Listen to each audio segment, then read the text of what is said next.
The slap came before I could even wipe my tears. My son, my only son, looked me in the eyes and said, "This isn't your home anymore." It was the same home his father and I built with our bare hands. That day, I didn't just lose my husband. I lost my son too. The slap came so fast, I didn't even have time to blink. The sound of it echoed through the living room, bouncing off the walls still covered with my late husband's photographs. My son, David, my own flesh and blood, stood before me, his eyes filled with something I never thought I'd see in him: cold anger. "This isn't your home anymore," he shouted, his finger trembling as he pointed at the door. "Get out." I stood there, frozen, my hand pressed to my cheek where his palm had landed. My husband's coffin had barely been in the ground for 2 days, and now, the only son I raised with love was throwing me out of the house his father built with his bare hands. Tears welled in my eyes, not from the pain of the slap, but from the words that followed. Words that cut deeper than any wound ever could. I picked up my small black handbag, the same one I had carried to my husband's funeral, and walked toward the door. David didn't move. He didn't even look back as I turned the knob and stepped out into the cold evening air. The sound of the door slamming behind me felt like the sound of my heart breaking. But if only he knew what I was going to do next. It all started months before my husband, Richard, passed away. We were an ordinary old couple living in a quiet neighborhood.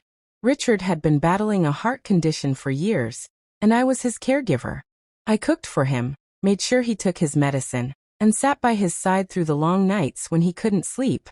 David, our son, used to visit sometimes, but after he got married to that woman, Clara, he changed. She didn't like me. I could tell from the first day she called me Mrs. Johnson instead of Mom. She was polite in front of Richard, but when he wasn't around, her words carried poison. "Maybe you should move into a care home," she once told me, smiling like it was a kind suggestion. "You're getting old, and David needs space to build his own family." I remember laughing softly that day, thinking she was just joking. But deep down I knew she meant it.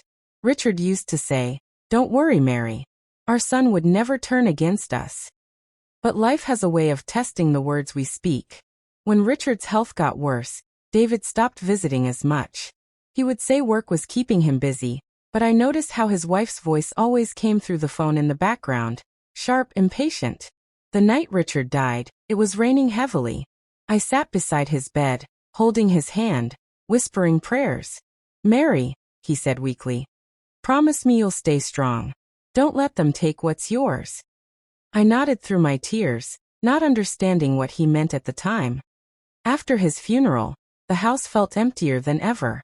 The silence was heavy, until the day David came over with Clara. She didn't even wait to sit before talking. "Mom," she began, crossing her legs, "David and I have decided to renovate the house. We need you to move out for a while." "Move out?" I asked, confused. "Where would I go?" David sighed, rubbing his temples. "It's for your own good, Mom.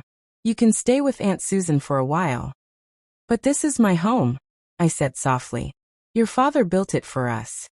That's when it happened. Clara smirked, whispering something into his ear. David stood up, his face tightening. "I said get out," he yelled. "You've been controlling my life for too long. This isn't your home anymore." And before I could speak another word, his hand met my face. I walked down the street that night with no idea where to go. The rain had started again, and I didn't have an umbrella. The cold drops mixed with my tears as I wandered aimlessly, clutching my bag to my chest. Cars passed by, splashing puddles on my shoes. I must have looked like a ghost, an old woman lost in her own grief. When I reached the end of the street, I saw an old house with lights still on. My childhood friend Linda lived there. I hadn't spoken to her in years, but something pulled me toward her gate. "Mary," she said in shock when she opened the door. "What on earth happened to you?" I couldn't speak. I just broke down in her arms. She took me in, gave me dry clothes, and made me a cup of tea. When I finally managed to tell her what happened, she sat back and shook her head. "Your son did that? After all you've done for him?" I nodded. Linda was quiet for a moment, then said something that made my heart stop. "Mary, didn't Richard leave something behind for you?" He told my husband once that he had a plan to protect you in case something went wrong. My heart started pounding. I remembered what Richard had said on his deathbed. Don't let them take what's yours. Could he have meant? I reached for my bag and took out the old keys I had carried since the day of the funeral. One of them was unfamiliar. It was small gold and had a tag on it that read "For Mary." My hands trembled as I looked at it. I didn't know what door it belonged to, but somehow, I knew it would change everything. And as thunder rolled outside and the rain poured harder, I whispered to myself, "Richard, what did you do?" Because if this key was what I thought it was, my son was about to learn a lesson he would never forget. The next morning, sunlight streamed through Linda's kitchen window, touching my face with warmth I hadn't felt in days. The smell of freshly baked bread filled the air. For a moment, I almost forgot everything that had happened. The slap, the shouting, the door closing behind me. But then I saw the small golden key lying beside my teacup, and reality returned like a heavy weight pressing on my chest. Linda noticed my eyes fixed on it. "You didn't sleep much, did you?" she asked softly. I shook my head. "No. I kept thinking about Richard. And this key. He must have meant something by it." She leaned closer. "You said there was a tag that read 'For Mary,' right? Then it must be something important. Maybe a safety deposit box? Or a secret place?" Her words sent a shiver down my spine. Richard had always been a quiet, thoughtful man. He planned everything carefully. If he left me something, it wasn't by accident. After breakfast, Linda offered to drive me to the bank where Richard had kept an account for years. The same small-town bank we'd used since we got married. The teller there, Mr. Collins, had known us for decades. When I told him about the key, his eyes widened. "Mrs. Johnson, I think I know what this is." He disappeared into the back for a few minutes and returned with a small metal box covered in dust. "Your husband left this in our private storage 5 years ago. He said it was to be released only to you." My hands trembled as he placed the box on the table. I used the key to open it. Inside was a single envelope, yellowed with age. My heart pounded as I unfolded the paper inside. It was Richard's handwriting. "My dearest Mary, if you are reading this, then I am no longer with you. I've worried for years about how David has changed." I saw the greed in his eyes and the coldness in his wife's smile. "You always believed he'd come back to his senses, but I knew better. So I made a plan. The house, the land, and all that I own are not in David's name. They are in yours, through a trust one created. If they ever turn against you, go to Mr. Harris, my lawyer, and show him this letter. He knows everything. Remember what I told you. Don't let them take what's yours. With all my love, Richard." Tears streamed down my cheeks as I read those words again and again. My husband, even in death, had protected me. Linda smiled sadly. "He was a good man, Mary. He saw what was coming." I nodded, holding the letter close to my heart. "And now I know what I must do." Later that day, I took a bus to the city. The ride was long, and every bump on the road reminded me of the roughness of life itself. I thought about David, my sweet little boy who used to bring me flowers from the garden, who used to call me his hero. How did he turn into this stranger? When I arrived at the lawyer's office, Mr. Harris looked shocked to see me. "Mrs. Johnson, I thought you moved in with your son." "Not anymore," I said quietly. "Richard left me something, and it's time I used it." He nodded slowly and pulled out a thick brown folder. "Yes, I've been keeping this for years, just in case. Everything your husband owned, including your home, the farmland, and his savings, is under your name. You are the sole owner." I blinked, unable to speak. "But," David said. Mr. Harris sighed. "Your son doesn't know. Richard told me never to reveal it unless you came personally. I think he wanted to test your strength first." I left the office that day with tears in my eyes and something I hadn't felt in a long time: power. The world suddenly seemed brighter, the air lighter. For the first time since the funeral, I felt Richard's presence beside me. When I returned to Linda's house, she was sitting on the porch waiting. "Well?" she asked eagerly. I smiled. "He left me everything. The house, the land, all mine. My son has no right to it." She clapped her hands in joy. "Oh, that's wonderful. What will you do now?" I looked out at the road that led to my old home. I'll go back, I said softly. But not as a broken woman. I'll go back as the owner. That night I couldn't sleep. I lay awake thinking about how things had changed. The pain of David's betrayal still burned deep inside me, but beneath that pain was a new kind of calm. The calm that comes before a storm. Because I wasn't going to beg for love anymore. I wasn't going to cry on their doorstep.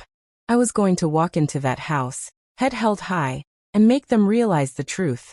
The next morning, I dressed in one of Richard's favorite dresses, a soft blue gown with small white flowers, and pinned my hair up neatly. Linda wanted to come with me, but I told her I needed to do this alone. When I reached the house, the garden was overgrown. The front gate was slightly open. I could hear laughter inside, Clara's voice sharp and mocking. I stood there for a moment, my hand on the gate, taking a deep breath. Then I walked in. The laughter stopped. Clara was sitting in the living room with her phone in hand, and David stood near the fireplace. Their smiles vanished when they saw me. "Mom," David said, his tone uneasy. "What are you doing here?" I looked him straight in the eyes. "I came home." Clara scoffed. "We told you to leave, remember?" I smiled faintly. "Yes. But this time, I brought something with me." I took out the envelope and placed it on the table. "Your father left this for me," I said, my voice calm but firm. "And before you say another word, I think you should read it." David frowned, unfolding the paper. His hands began to shake as his eyes scanned the words. His face turned pale. Clara tried to grab the letter, but he pulled it away. "What does it say?" she demanded. David's voice was barely a whisper. "The house, the land, it's not ours. It's all in Mom's name." The room fell silent. I could almost hear their hearts beating. Clara's mouth opened and closed like a fish out of water. I just stood there, calm and steady, watching them realize what they had done. And then I said the words Richard once told me, the words that echoed like thunder through the room. "I told you, David, don't let anyone take what's yours." And now, I'm doing exactly that. I turned and walked toward the front door, but before I could reach it, Clara's voice rose behind me, sharp, angry, desperate. "You can't just come back and take over. We've made plans. We already." But before she could finish her sentence, I heard a loud crash behind me, the sound of glass breaking, followed by David shouting, "Clara, stop." I turned around, and what I saw made my blood run cold. The sound of shattering glass echoed through the house like thunder. My heart jumped into my throat as I spun around. Clara stood near the window, her hand bleeding, her face twisted with anger. Pieces of the flower vase Richard had gifted me on our 25th anniversary lay scattered across the floor. "You think you can just walk back into this house and take everything?" she shouted, her eyes wild. "You're an old fool, Mary. You should have stayed gone."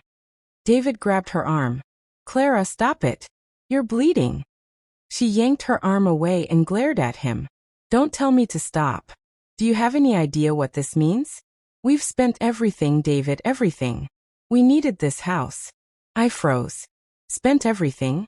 I repeated softly. Clara's face went pale, realizing what she had just said. David looked at me, guilt filling his eyes. "Mom, please don't listen to her. Things have been hard. I made some bad investments. I thought." "You thought you could steal from me?" I interrupted, my voice trembling. "From your own mother?" For a moment, there was silence. Heavy, suffocating silence. David lowered his head, unable to meet my eyes. Clara glared at him as if blaming him for everything. "Mary," she said coldly, "you have no idea how hard things have been for us. David lost his job months ago. We were drowning in debt. That house was our only chance to start over." I took a deep breath, trying to steady myself. "So you slapped me, threw me out into the rain, and took what wasn't yours, just because you were struggling?" Clara's lips curled into a smirk. "Survival of the fittest, dear. The world doesn't owe you anything." Her words hit me like a whip. I felt anger rising inside me, not just anger, but disappointment. I looked at my son, the same boy who once cried in my arms after scraping his knee, who once promised to take care of me when I grew old. Now that boy was gone. "David," I said softly, "when your father and I built this home, We dreamed of filling it with love, not greed. I never thought I'd see the day you'd choose money over family. He looked at me with red eyes. Mom, please.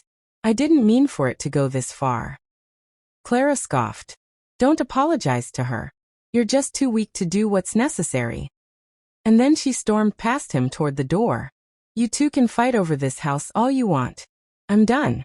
She snatched her purse from the couch, slamming the door so hard the walls trembled.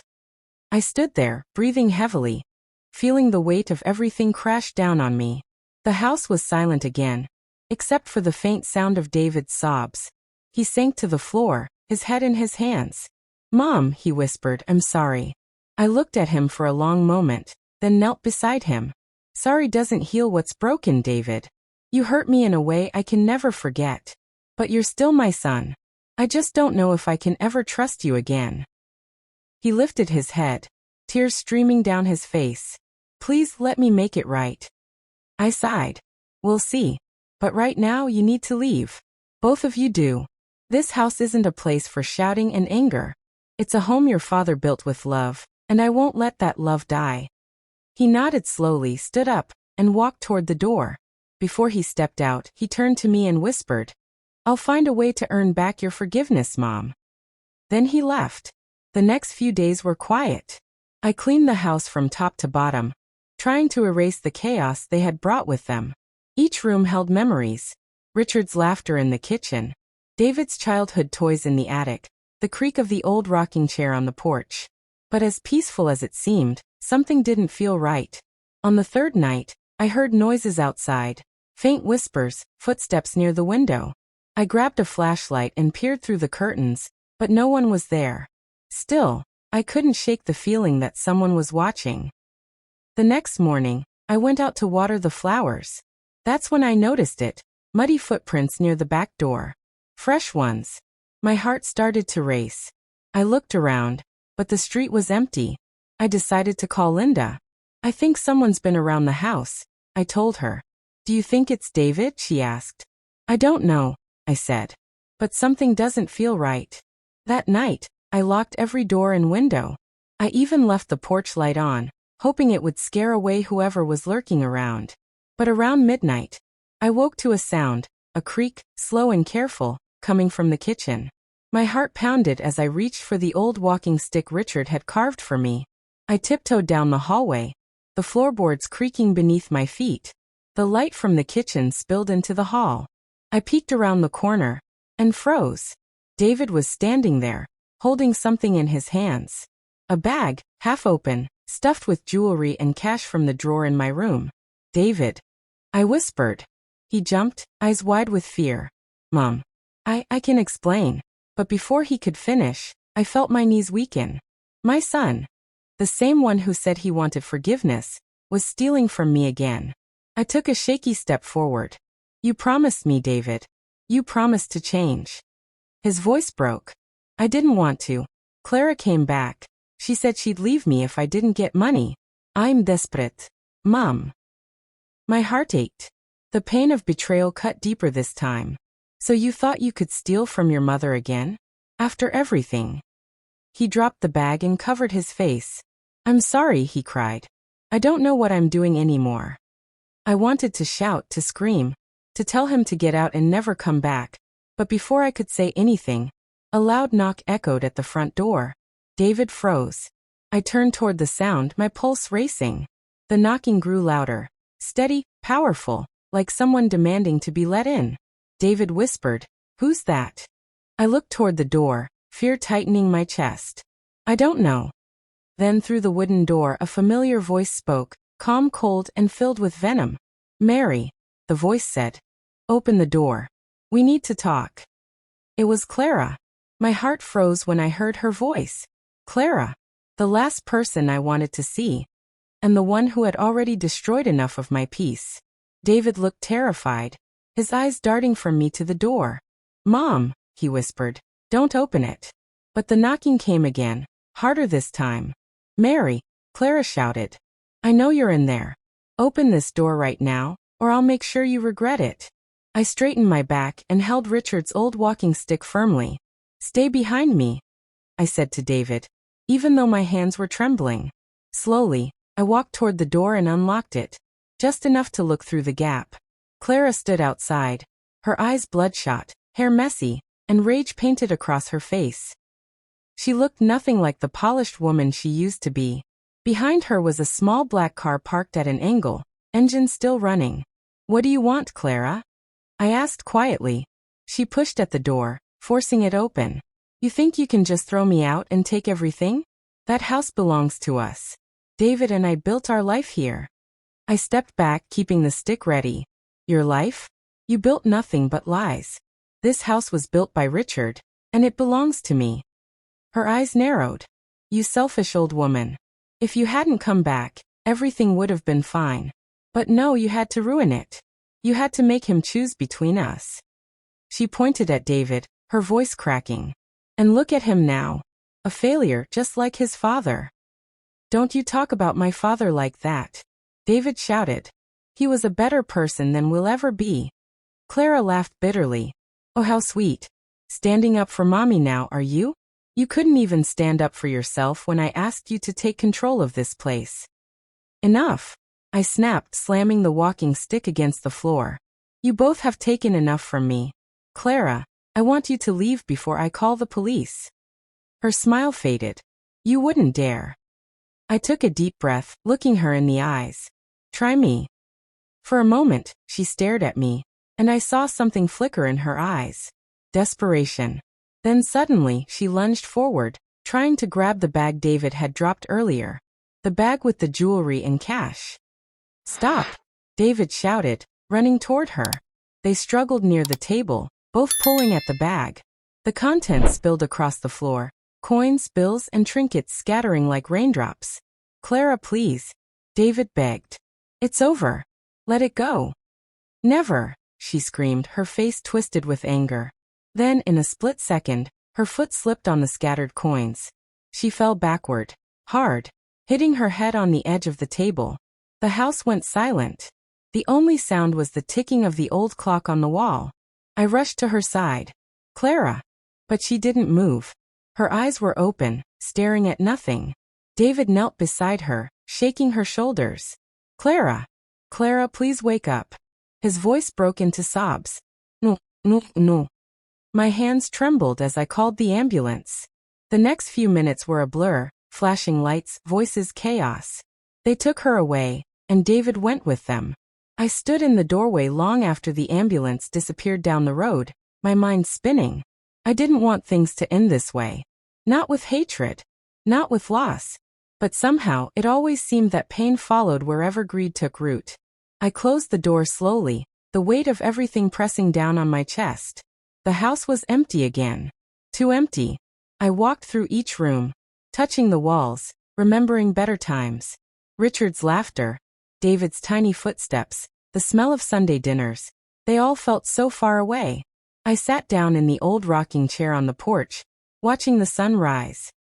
The orange light touched the garden that had once been neglected, now blooming again with the flowers I had replanted. My heart ached for my son. I didn't hate him. I pitied him. He was lost, trapped between love and greed, between the past and the future. As the morning light warmed my face, I whispered to myself, maybe one day he'll understand. But even as I said it, I knew that something had changed in me forever. Hours later, my phone rang. It was David. "Mom," his voice was quiet, broken. "She's gone." My breath caught. "Clara?" He sniffed. "Yes. They said she didn't survive the fall." I closed my eyes. "I'm so sorry, David. She wanted money so bad," he said through tears. "And now look where that got her. I can't believe I let things go this far." "Come home," I said softly. "You need to rest." He hesitated. "If you'll still have me." "Of course I will," I whispered. "You're my son. You always will be." That night, David came home. His face was pale, eyes swollen from crying. He sat across from me at the kitchen table, his hands shaking. "Mom," he said, "I don't deserve your kindness. I hurt you. I betrayed you. But I promise. I'll make things right. I'll fix the house. I'll take care of you. No more lies.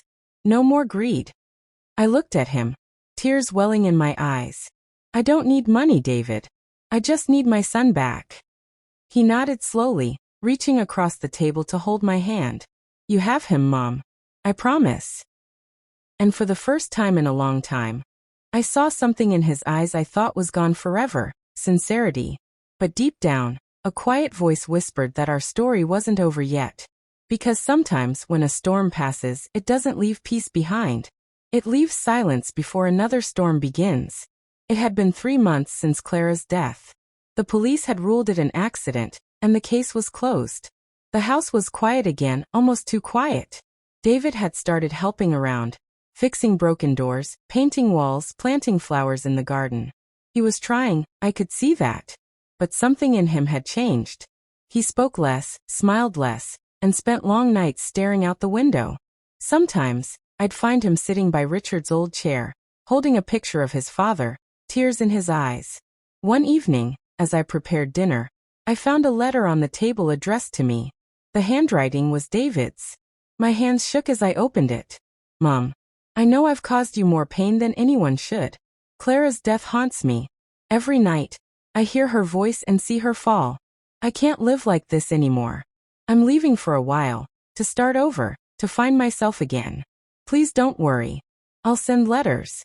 Thank you for still calling me your son, even when I didn't deserve it. I'll come back when I'm the man Dad would have been proud of. Love, David. Tears dripped onto the paper as I read his words. My heart broke again, but this time not from betrayal, from love. From the kind of pain that comes when a mother lets her child go, hoping they'll find their way back. I folded the letter carefully and placed it beside Richard's picture. You'd be proud of him, I whispered. He's finally trying. The weeks turned into months. The house became a place of peace again. I spent my days tending the garden, baking bread, and writing in my journal. Sometimes I'd receive postcards from different towns, always signed, Love, David. He was healing, and so was I. One sunny morning, I sat on the porch, sipping tea and watching the birds play near the fence. I closed my eyes and smiled, feeling a sense of calm that I hadn't felt in years. And then a voice broke the silence. Mom. I opened my eyes, and there he was standing at the gate, suitcase in hand, his face filled with peace. David. I whispered, standing up, tears already forming. He walked toward me, smiling softly. I told you I'd come back. I hugged him tightly, feeling the warmth of forgiveness wash over both of us. After everything, the pain, the betrayal, the loss, we were finally home again. Sometimes life breaks you just to rebuild you stronger. And as the sun set behind the house Richard built with love, I knew one thing for sure. I had lost almost everything. But in the end, I found something greater. Peace. Sometimes pain is the price of peace. If you've ever been betrayed by the ones you love, drop a broken heart in the comments. And don't forget to like and subscribe for more stories that remind us how strong we can be.